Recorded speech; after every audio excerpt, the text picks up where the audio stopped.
Bismillahirrahmanirrahim. Assalamualaikum warahmatullahi wabarakatuh. Alhamdulillah. Wassalatu wassalamu ala rasulillah wa ala alihi wa sahbihi wa man walah wa ba'd. Di dalam Al-Quran ada satu surah yang mengisahkan tentang perjalanan satu keluarga dari seorang pemuka yang bernama Imran.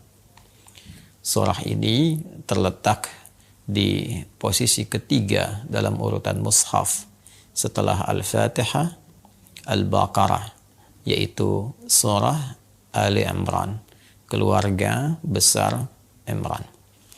Imran ini adalah putranya Matan, Imran bin Matan, segaris keturunan yang bersambung kepada Nabi Harun alaihi salam, saudara Nabi Musa alaihi salam, yang juga punya saudari bernama Maryam.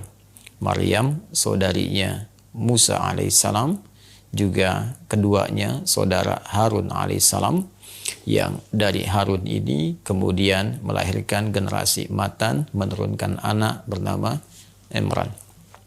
Imran menikah kemudian dengan Hannah.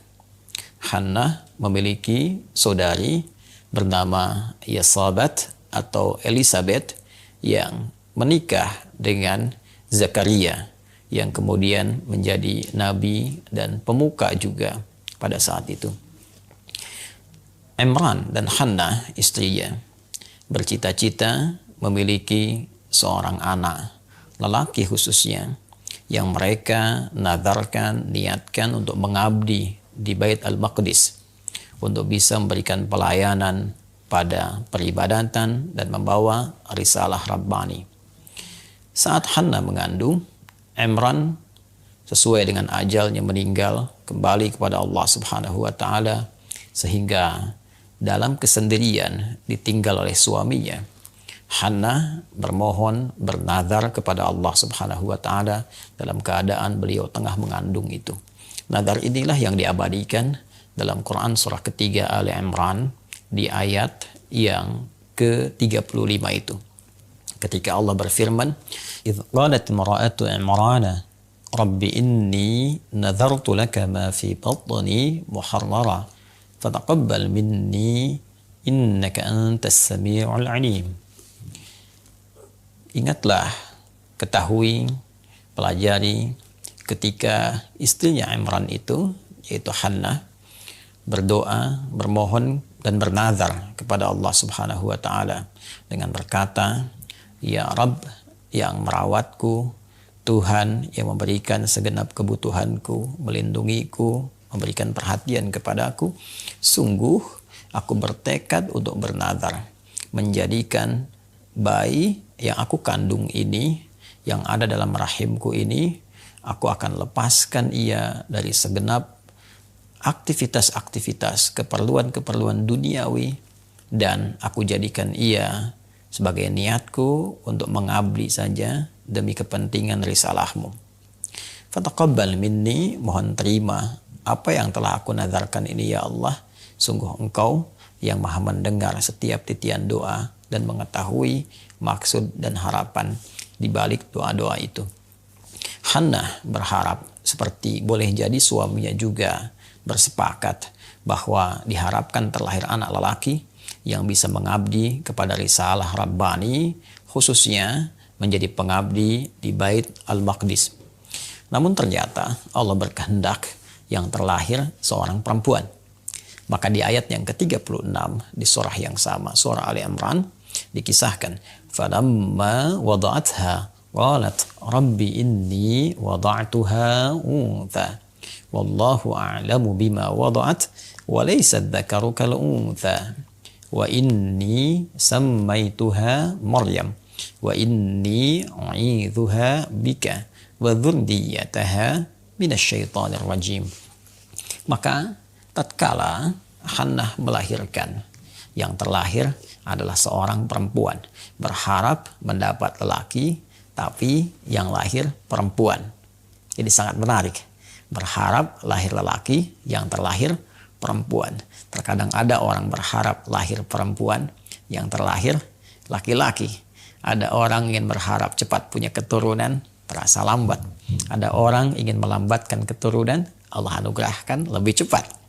Memberikan kesan kepada kita bahwa anugerah keturunan adalah di antara hak prerogatif Allah Subhanahu wa taala yang diberikan rezeki itu sesuai dengan kemaslahatan kedua orang tua dan titian kehidupan keluarga yang akan dijalani dengan hikmah-hikmah tertentu. Ia berkata, "Ya Allah, yang lahir perempuan."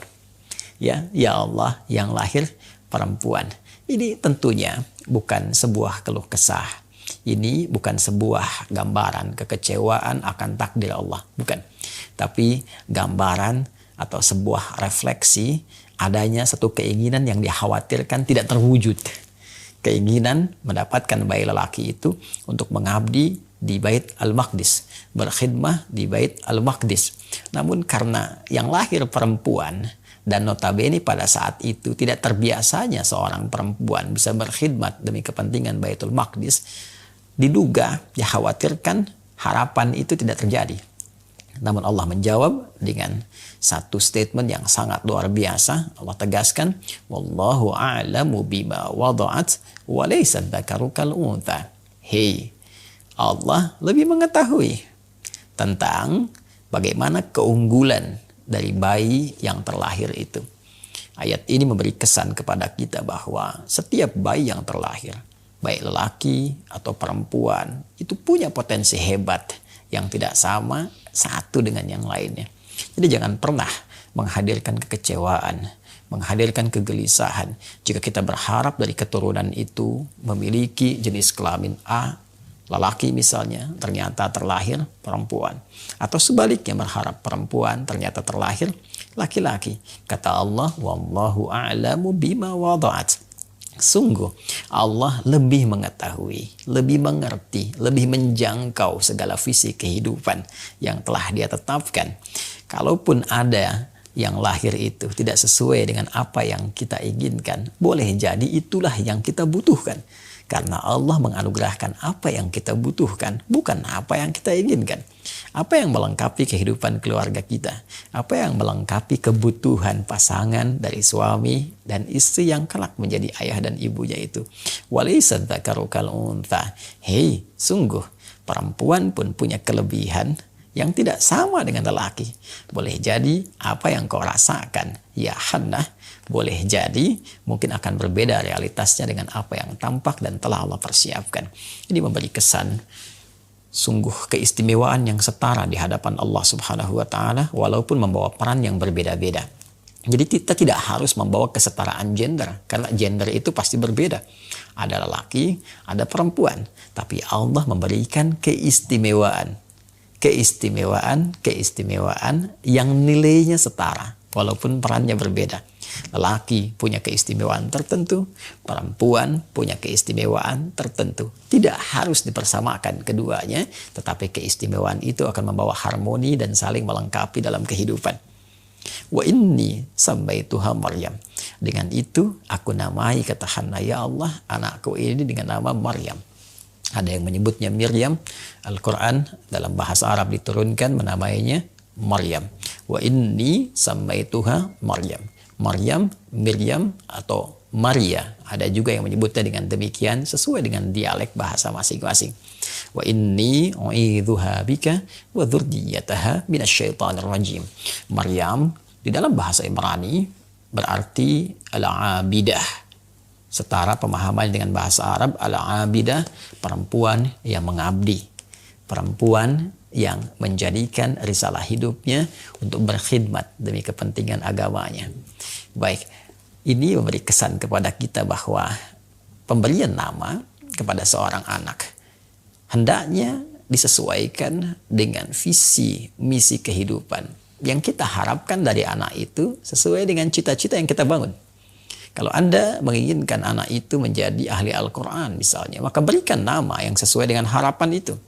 Misal Muhammad Ahlul Quran, Muhammad Hamilul Quran, misal. Demikian seterusnya. apakah ahli hadis, ahli tafsir, ahli fikih, maka cari nama yang selaras, yang dengan nama itu menjadi doa yang akan terbawa dalam harapan hidupnya sesuai dengan ikhtiar yang kita bangun. Wa inni u'idzuha bika wa dzurriyyataha minasyaitonir rajim.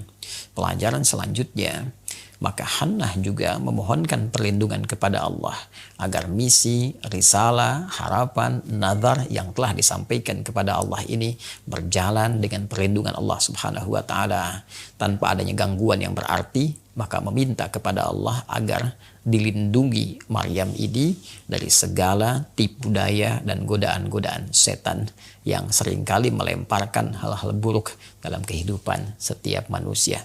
Maka pelajaran selanjutnya, bila anak telah terlahir, maka sertakan paling dasar dari orang tua itu penyertaan doa terbaik, memohon perlindungan kepada Allah agar anak itu tumbuh dengan pertumbuhan yang baik, bisa menghindar dari segala pengaruh-pengaruh buruk, baik yang tak nampak seperti bisikan setan, ataupun yang tampak di sekitaran dia, yang juga berakibat dari pengaruh-pengaruh buruk setan. Maka terlahirlah Maryam itu dari seorang ibu single parent, dan dengan nama yang sangat indah, dengan satu junjungan dan apresiasi yang disampaikan langsung oleh Allah Subhanahu wa taala. Dan yang paling hebat, Maryam akan tumbuh jadi sosok yang sangat luar biasa, yang juga melahirkan keturunan yang luar biasa dan memberikan keberkahan pada pamannya juga dengan kondisi yang sangat luar biasa. Apa itu semua? Kita akan gali pada episode berikutnya setelah kita ketahui kesimpulan dari pembahasan kali ini, bahwa pertama, anak adalah anugerah yang Allah titipkan kepada setiap orang tua untuk melengkapi kebersamaan dan hajat kekeluargaan dengan membawa misi risalah kehidupan untuk kembali kepada Allah Subhanahu wa taala. Yang kedua, bahwa orang tua hendaknya meniatkan dengan rizki keturunan yang telah Allah anugerahkan itu untuk membawa dan menyisipkan cita-cita yang tinggi kepada anak-anak itu untuk berkhidmat demi kepentingan akhiratnya, sehingga berdampak pada kesuksesan dunia dan akhirat kepada anak dan keluarga itu. Yang ketiga, hendaklah memberikan nama yang sesuai dengan harapan-harapan terbaik yang disisipkan lewat doa yang terbawa dalam setiap perjalanan anak itu sampai kembali menuju Allah Subhanahu wa taala. Dan keempat, hendaklah meminta perlindungan kepada Allah, sehingga dengan perlindungan itu kita sebagai orang tua menyertai anak itu ataupun tak menyertai anak itu, maka perlindungan Allah akan senantiasa berada bersama anak itu yang menghindarkan dia dari pengaruh buruk, baik terlihat ataupun tak tampak. Demikianlah Hannah sebagai single parent, demikian Maryam yang terlahir, yang ternyata para pemuka dan imam yang ada pada saat itu, mereka berebut untuk bisa mengasuh Maryam yang merupakan anak dari seorang pemuka agama, Imran, yang telah berpulang lebih dulu kepada Allah Subhanahu wa taala. Siapa yang berhasil merawat Maryam? Seperti apa gambaran selanjutnya yang melahirkan keberkahan? Kita akan lanjutkan dalam episode yang lain. Assalamualaikum warahmatullahi wabarakatuh.